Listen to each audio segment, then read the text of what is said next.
ओम शांति। बाबा के आज 9 दिसंबर 2024 के मधुर महावाक्य हैं।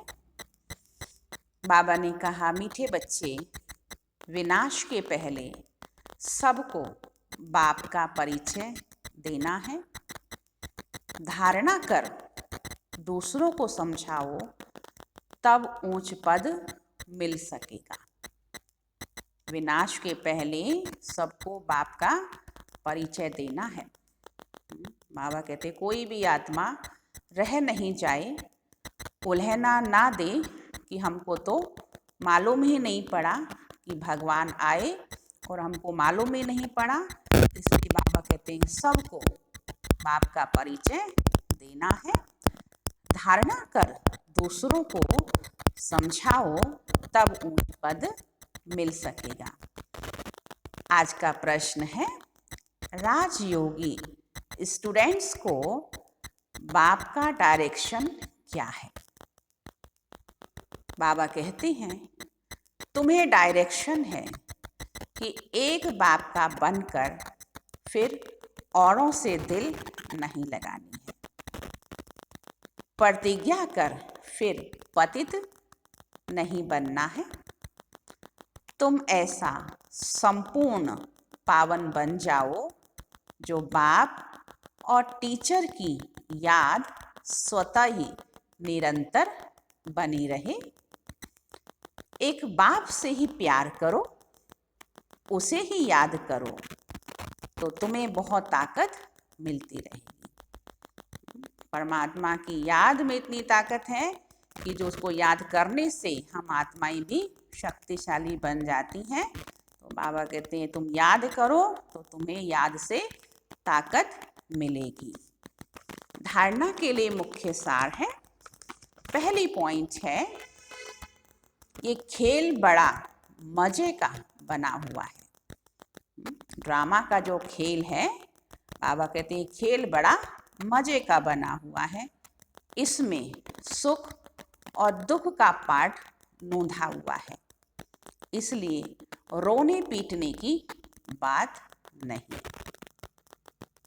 बुद्धि में रहे, बनी बनाई बन रही, बीती का चिंतन नहीं करना है। इसलिए बाबा कहते हैं बनी बनाई बन रही, अब कुछ बननी नहीं, चिंता ताकि कीजिए जो अनहोनी होए। तो बाबा कहते हैं अनहोनी तो कुछ होनी है नहीं, तो इसलिए चिंता की कोई बात नहीं।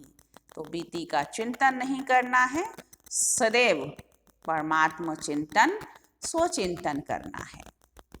दूसरी पॉइंट है, ये कॉमन क्लास नहीं है, इसमें आंखें बंद करके नहीं बैठना है। हम ईश्वरीय स्टूडेंट्स हैं, स्वयं ईश्वर भगवान हमारा टीचर बन हमें पढ़ाते हैं। तो इसलिए बाबा कहते हैं कि ये साधारण क्लास नहीं है, कॉमन क्लास नहीं है, इसमें आंखें बंद करके नहीं बैठना है। टीचर को सामने देखना है, पढ़ाने वाले टीचर को सामने देखना है। उबासी आदि नहीं लेनी है, उबासी गम की निशानी है। बाबा कहते हैं उबासी माना ही उदासी, तो उबासी का मतलब है उदासी की निशानी, गम की निशानी, दुख की निशानी है। तो इसलिए उबासी नहीं लेनी है। आज का ईश्वरीय वरदान है, संतुष्टता के 3 सर्टिफिकेट ले, अपने योगी जीवन का प्रभाव डालने वाले सहज योगी भाव। विस्तार है, संतुष्टता योगी जीवन का विशेष लक्ष्य है। जो सदा संतुष्ट रहते और सर्व को संतुष्ट करते हैं, उनके योगी जीवन का प्रभाव दूसरों पर स्वतः ही पड़ता है। जैसे साइंस के साधनों का वायुमंडल पर प्रभाव पड़ता है, ऐसे सहज योगी जीवन का भी प्रभाव होता है। योगी जीवन के 3 सर्टिफिकेट हैं। एक, स्वयं से संतुष्ट, दूसरा बाप संतुष्ट और तीसरा लौकिक अलौकिक परिवार संतुष्ट। तो तीनों ही सर्टिफिकेट लेने हैं। स्वयं भी संतुष्ट रहना है और बाप अर्थात परमात्मा को भी संतुष्ट करना है और तीसरा हमारा लौकिक और अलौकिक परिवार दोनों ही संतुष्ट। ये तीनों ही सर्टिफिकेट लेने हैं। स्लोगन है स्वराज्य का तिलक, विश्व कल्याण का ताज और स्थिति के तख्त पर विराजमान रहने वाले ही राजयोगी हैं। स्वराज्य का तिलक, विश्व कल्याण का ताज और स्थिति के तख्त पर विराजमान रहने वाले ही राजयोगी हैं। अच्छा, ओम शांति।